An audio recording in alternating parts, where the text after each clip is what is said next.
Good afternoon, Southwest Florida. I'm Bri Walling. This Naples Herald Lunch Break is sponsored by our friends at Fusillo Kia of Cape Coral. This afternoon we'll tell you about a new Senate proposal, a tool for getting sober, and more. Today is Tuesday, October 3rd, and this is the Lunch Break.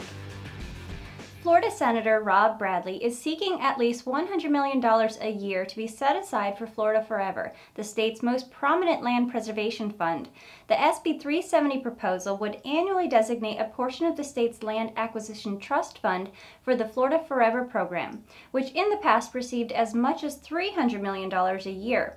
But for nearly a decade has fallen out of favor among lawmakers. Bradley, who chairs the Senate Environmental Preservation and Conservation Committee, says the proposed bill meets the demand of the overwhelming majority of Floridians, and that lawmakers have an obligation to preserve Florida's unique ecosystems for our children and grandchildren.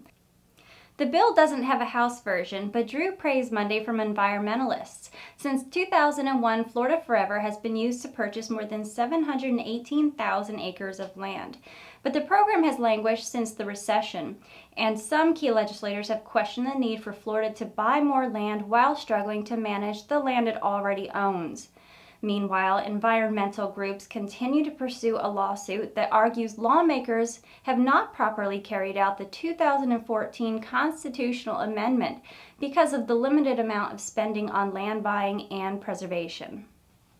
Trying to get sober or know somebody who is? After pleas for quality care pour in, NIH offers tools to help. The government is releasing a novel online tool, Directors of Alcohol Treatment Providers, paired with key questions patients should ask for a better shot at high-quality care.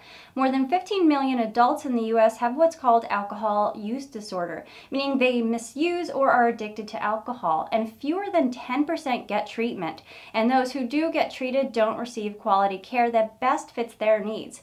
George Koob, director of NIH's National Institute on Alcoholism, Abuse, and Alcohol, ordered development of the Alcohol Treatment Navigator after realizing if medical professionals were confused, families must be lost.